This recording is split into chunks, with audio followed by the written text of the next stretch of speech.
Okay. So, pasilip lang tayo saglit dito sa Davao mga kamukil, sa work progress namin dito. So, within 1 week. Yan. So, saglit lang ako dito mga kamukil. Dahil nagsasahod lang tayo dito.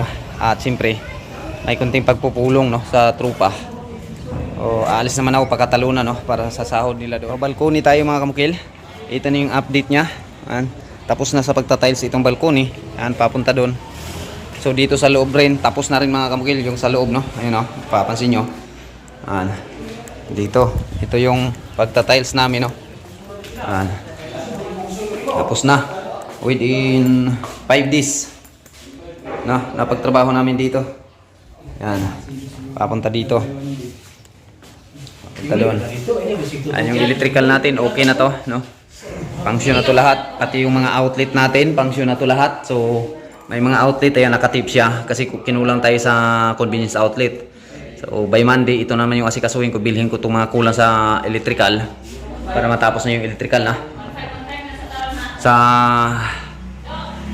ano natin, pagtatiles natin sa ating banyo, ito na siya, no? Yung pagtatiles natin sa ating banyo, ayan, papunta doon. Ito. So ang nangyayari dito mga kamukil, hindi namin nasunod itong ginawa naming abang sa bintana dito kasi kung napapansin nyo, ayan, oh, kailangan talaga may makasuporta pa na ganito kakapal papuntang taas, no. Hindi ko pwedeng isiruho yan, pagpadikit dyan baka malaglag kasi siya ng pagdating ng araw. Kailangan may tuko din mula dito sa baba papunta sa taas. So nangyayari yung kabilang butas, yun yung sa exhaust nya, dito naman yung owning type lang na bintana, no, yung magagawa dito. Gusto kasi ni ma'am dito una sliding pag ganyan, pero maliit lang siya, nasa 1 foot by 40 cm, no? Sliding sana yon. O ngayon, binago kasi hindi kayanin sa tiles, delikado. Ito yung lah, basa pa na eh. Oh, ito yung so yun yung ginawa namin, no, Master Buyit. In-adjust namin yung laki ng bintana. Ngayon dito sa flooring, yung pinakakulang, ito na lang si Roho at saka itong isang buo na tiles papunta doon. So yung mga plumbing nito okay na, nakaabang na to. Electrical din okay na din to. Yung pag-splice na lang yung kulang dito. Dol, splice na lang ni Dre Dol, no? So ito, may supply na to mga kamukil dito. Pag-splice na lang dito yung kulang. Okay. While yung ating pagpipintura dito, nakapag-primer na tayo. Ayan, papunta dun sa loob. Ano? O, ito na lang yung pinakakulang kasi yung pamatungan. So by Monday, umpisa na rin mag-skim ko to. Tapos liha. O dito sa kabilang kwarto, na-skim ko na yung mga wall natin. O yung tinitira, kisame na naman pagbabatak. Ano? Gamit tayo ng mistip dito at saka nansag. Ito na yung forma nya. Okay. O sa kabilang kwarto naman, ito na rin yung forma dito. Ito. Paglilihan na lang kulang dito mga kamukil, by Monday, ma-primera na to lahat, no? Primera na lahat. Tapos primer, automatic tayo sa first coating, sa final color. Pero yung ma-final dito mga kamukil, ito muna kisame.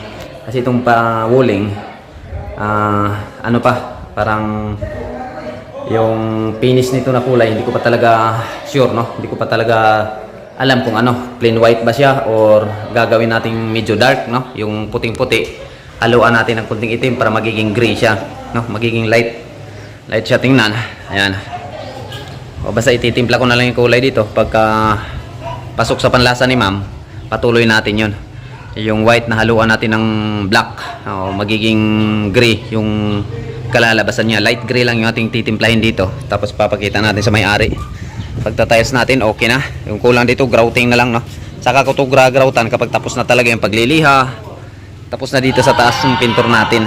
O siguro sa susunod na linggo, start Monday hanggang sa susunod na naman sa Sabado, tapos na tong second floor sa pagpintura. Yan. O dito sa pangatlong kwarto, ito na, bataka na, no? So patuloy na sa pagbatak, pero na ano na siya, nahasa na mga kamukil yung mga rivets natin na yun, no? So target namin ito next week, tapos na to sa pagpintura itong second floor, no? So itong mga bakal mga kamukil, ako yung magpintura nito. Ako yung magka-assign dito sa pagpintura. Total malapit na lang yung project natin, Davao na lang. O makatrabaho na ako dito, maka-start ako ng trabaho dito kalahating araw. Sa kabilang project din, kalahating araw din. Okay, yan yung ating update dito sa second floor. Yan yung mga tropa mga kamukil. Oh. So ang nangyayari mga kamukil, naging pasiilang muna ako sa kanila, no? Dahil kinulang tayo sa pera. Yan.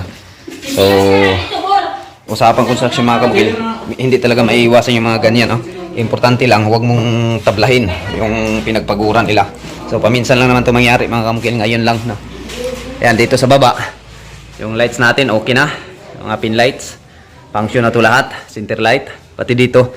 So electrical mga kamukil dito sa ground floor, yung kulang ito na lang mga outlet. So hindi ko pa siya pinex kasi alam kong may maidadagdag pa yung may-ari. So ngayon nag-usap kami ni ma'am kagabi, nakuha ko na yung mga gusto nyo ipadagdag na mga outlet. So dito papalagay siya sa taas ng tiles, dito rin nagpapalagay siya. Yan, meron din dyan. So sa labas din nito meron din, no? Kasi merong washing, merong gas range. So nagpapalagay din doon. Marami ding nadagdag na mga outlet. So yung mga original plan sa electrical talaga na-revise, no, ng konti. May nadagdag. O, ito, yung kulang nito mga outlet na lang mga kamukil. Bibilhin natin. Okay, tapos paglalatag ng wire, may mga ano na pala to. So supply na lang yung kulang nito. Tingnan natin dito sa likuran. O ayan, dito sa baba mga kamukil, na-layout na yung tiles dito sa baba, no? By Monday dito na. Dong, sa Lunes dong, dire na kasaubos, no? So, si Dudong yung titirada dito mga kamukil, sa pagta-tiles, no? Kasi si Master Boyet, sa ano din, tapusin niya yung sa banyo sa taas, tapos palibot na. So, mga isang linggo na lang si Master Boyet dito mga kamukil. Magpapatuloy dito si Dudong na lang sa interior. Kasi si Master Boyet mapupunta sa Iligan to. Doon natin ma-assign si Master Boyet sa Iligan. Okay. So yung kulang sa pagta-tiles dito mga kamukil, ito na lang. Ito dito papunta doon. Saka itong flooring sa loob ng bahay. So may mga tiles na to kompleto na, no? O, may adhesive pa tayo, skim coat. O halos-halos kompleto na yung materialis nito. Okay, thank you mga kamukil. Yan lang yung update.